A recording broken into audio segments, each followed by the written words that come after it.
10 मार्च का दिन देश की राजनीति का टर्निंग पॉइंट होगा। आप सोच रहे होंगे कि आखिरकार 10 मार्च को तो उत्तर प्रदेश, उत्तराखंड, पंजाब, मणिपुर और गोवा के चुनाव नतीजे ही आएंगे। इन नतीजों से देश की राजनीति का क्या वास्ता,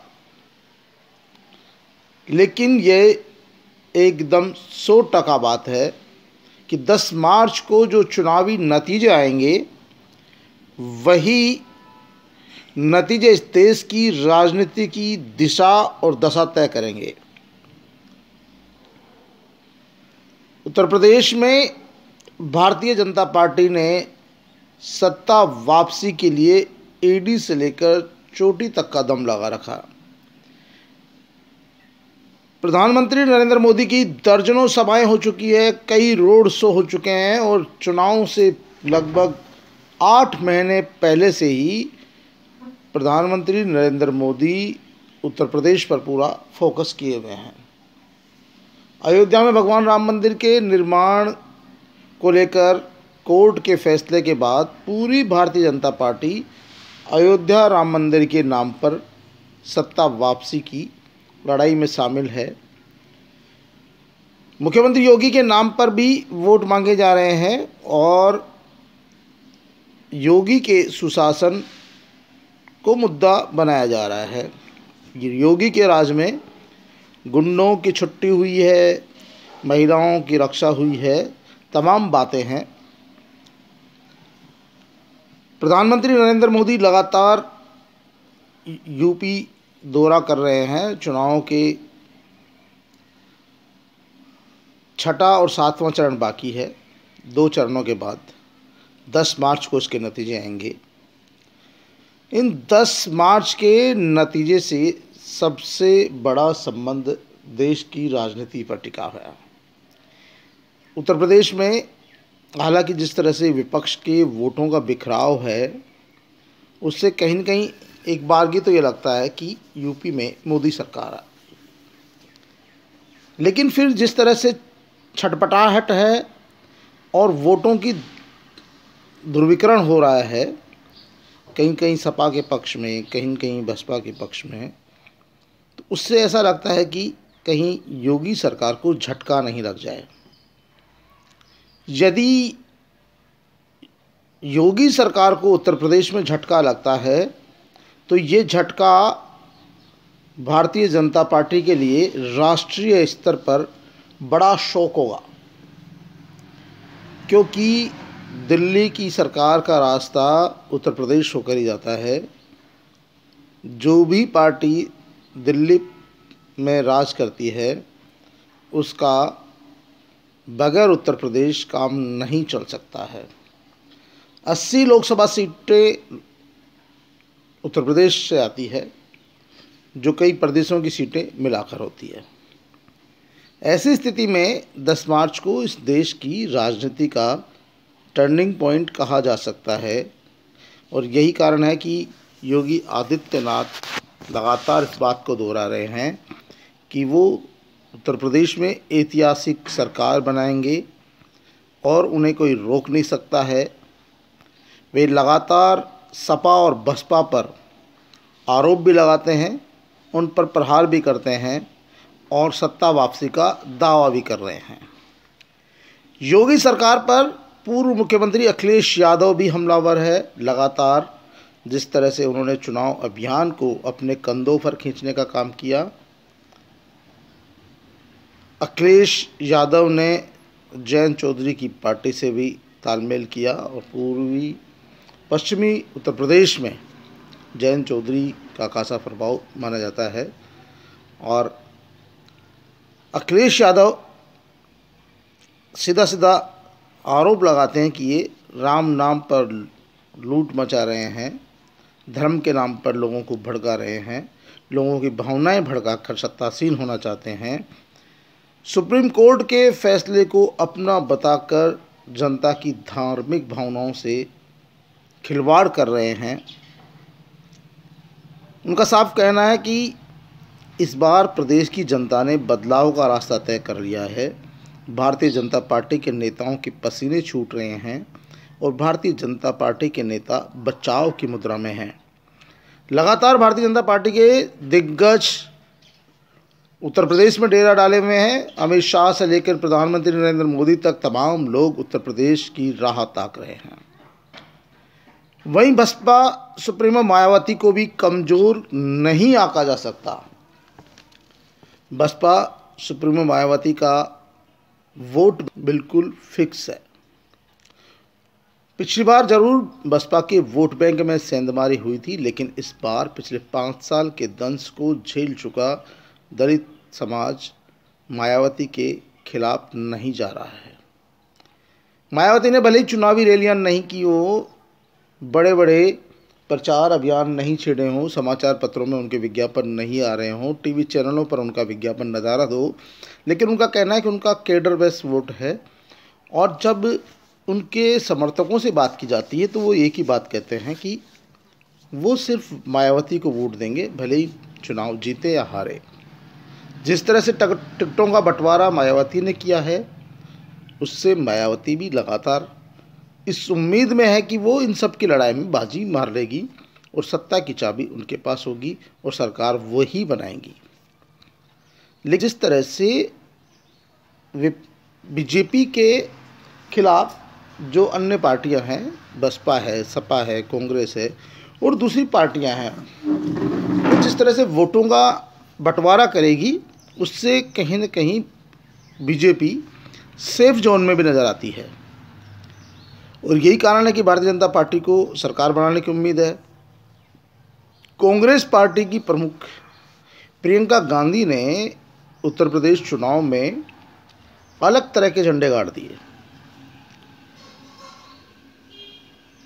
उनमें लोगों को इंदिरा गांधी की छवि नज़र आती है। वो लगातार संघर्षशील है।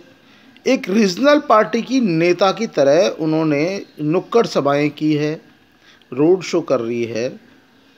उनको पता है कि इन विधानसभा चुनाव में हो सकता है पार्टी बहुत ज़्यादा चमत्कार नहीं दिखाए, लेकिन आने वाले समय में वे अपनी पार्टी की जड़ें जरूर मजबूत कर रही है। कांग्रेस पार्टी का अपना एक वोट बैंक रहा है और वो वोट बैंक छिटकने के कारण ही सपा, बसपा, अपना दल जैसी तमाम राजनीतिक पार्टियों का उद्भव सब जगह हुआ है। कहीं न कहीं कांग्रेस पार्टी की रीतियाँ नीतियाँ भी इसके लिए दोषी रही होगी, लेकिन अब जिस तरह से प्रियंका गांधी ने मेहनत की है, वो लगातार उत्तर प्रदेश में जनसंपर्क कर रही है, चुनावी रैलियाँ कर रही है, सभाएं कर रही है, नुक्कड़ सभाएं कर रही है, कार्यकर्ताओं को जोड़ने का प्रयास कर रही है। लड़की हूँ लड़ सकती हूँ का नारा उनका जोरदार चलने लगा है। महिलाओं को उम्मीद है कि उत्तर प्रदेश में बदलाव प्रियंका गांधी के नेतृत्व में आएगा। हालांकि ये बदलाव इस बार ज़रूर नज़र नहीं आ रहा, लेकिन फिर भी लोगों को लगता है कि ये प्रियंका गांधी की वर्ष 2024 की तैयारी है और वर्ष 2024 आने तक जो कांग्रेस का वोट बैंक उत्तर प्रदेश में एक तरह से खोस आ गया था, लगभग उसी वोट बैंक को वापस जोड़ने की कवायद प्रियंका गांधी ने की है और प्रियंका गांधी अपने इस अभियान में कहीं न कहीं सफल होती नज़र आ रही है। रही बात योगी आदित्यनाथ की, तो योगी आदित्यनाथ सीधा सीधा सपा और बसपा पर हमला बोलते हैं। उन्हें कि बसपा और सपा के राज में आतंकवाद, दंगाई, गुंडे बदमाशों का बोलबाला था और गुंडे बदमाशों का राज था। महिलाएं घर से बाहर नहीं निकल सकती थी, व्यापारी पलायन कर रहे थे। पिछले 5 साल में एक भी कोई धार्मिक दंगा नहीं हुआ है, व्यापारी पलायन नहीं कर रहे हैं, महिलाएं घर से निकलने लगी है, लोगों में आत्मविश्वास बढ़ा है और इसी आत्मविश्वास के साथ साथ विकास भी हुआ है और धार्मिक नगरी के तौर पर भी अयोध्या, प्रयागराज तमाम तीर्थ स्थल उभरे हैं और जनता जो है विकास के नाम पर और बीजेपी को एक बार फिर से सत्तासीन करेगी। अमित शाह का भी लगातार कहना है कि सपा का मतलब सै से मतलब संपत्ति, पा से मतलब परिवार।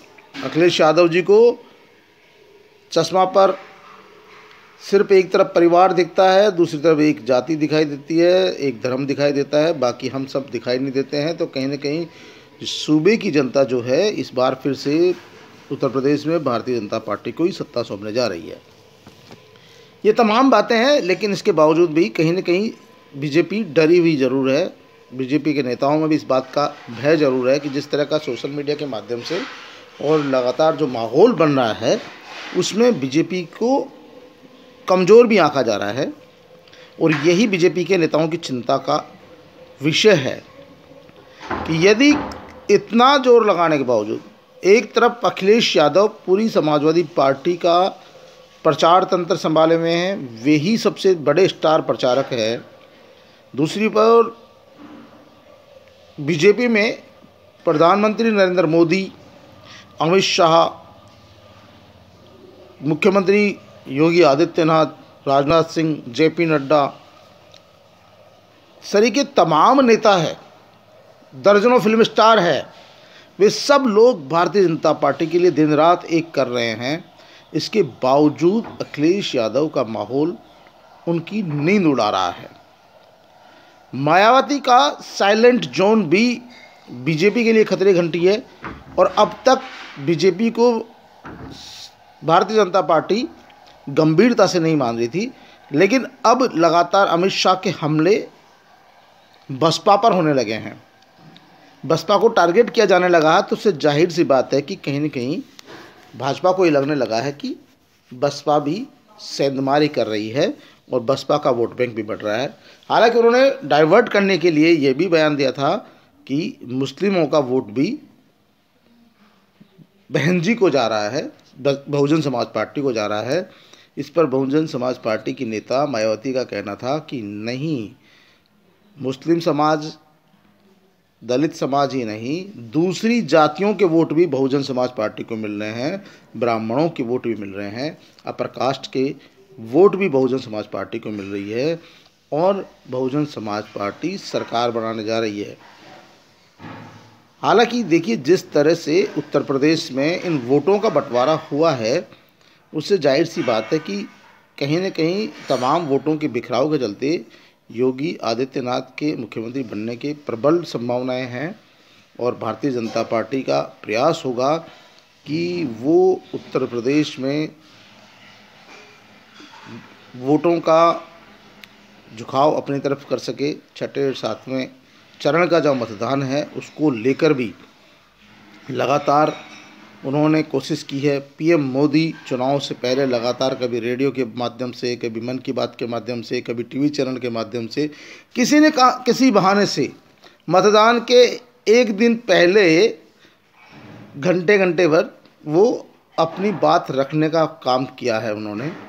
हालांकि ये चुनाव आचार संहिता का भी उल्लंघन है, लेकिन देश के प्रधानमंत्री है, चुनाव आयोग ने कभी कोशिश नहीं की। हालांकि एक घंटे उनके खुद के चुनाव प्रचार अभियान रोकने के बाद अलग अलग टीवी चैनल्स, अलग अलग माध्यमों से प्रसारित किया गया, जिनमें उन्होंने सपा, बसपा, कांग्रेस पर जमकर प्रहार किया, पूरी भड़ास निकाली। और इन सब का मकसद एक ही है कि इन प्रकारेण उत्तर प्रदेश में भारतीय जनता पार्टी की सरकार बने और भारतीय जनता पार्टी की सरकार बने, इसके लिए पीएम मोदी, अमित शाह, सीएम योगी तमाम लोग लगे हुए हैं, क्योंकि वो जानते हैं यदि उत्तर प्रदेश में किसी भी कारणवश यदि भारतीय जनता पार्टी की सरकार नहीं बनती है तो 2024 में पीएम मोदी भी देश के प्रधानमंत्री नहीं बनेंगे।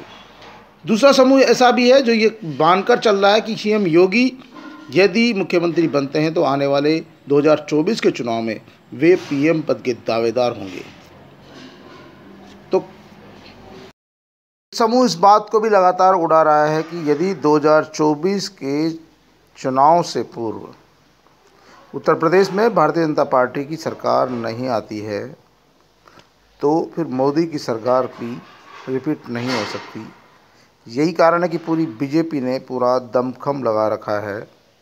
दूसरा गुट ये भी कहता है कि यदि सीएम योगी रिपीट हो गए तो 2024 में पीएम मोदी नहीं, सीएम योगी ही देश के प्रधानमंत्री का चेहरा होंगे।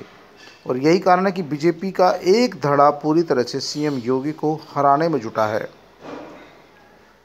इस बात में सच्चाई कितनी है, क्योंकि अगर इसी बात में ज़्यादा सच्चाई होती तो सिर्फ भारतीय जनता पार्टी के जो राष्ट्रीय नेता है इतने ताबड़तोड़ जनसंपर्क नहीं करते, चुनावी सभाएं नहीं करते, रैलियां नहीं करते। चुनाव से, मतदान से एक दिन पूर्व पीएम मोदी मन की बात नहीं करते, टीवी चैनलों पर बड़े बड़े इंटरव्यू नहीं देते। ये एक कयासबाजी हो सकती है कि भारतीय जनता पार्टी के कुछ लोग सीएम योगी आदित्यनाथ को पसंद नहीं करते हों, लेकिन उनको हराने के लिए काम करते होंगे। ये कुछ लोगों की भ्रांति हो सकती है। हकीकत में तो पूरी भारतीय जनता पार्टी, संघ परिवार, हिंदू संगठन, तमाम लोग सीएम योगी आदित्यनाथ को फिर से मुख्यमंत्री बनाने के लिए दिन रात एक किए हुए हैं।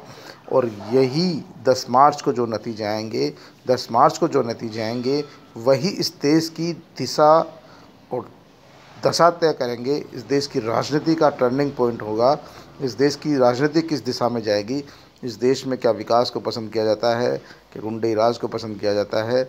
सीएम योगी का आना और उनका नहीं आना, दोनों ही इस देश की राजनीति का अगला भविष्य तय करेंगे।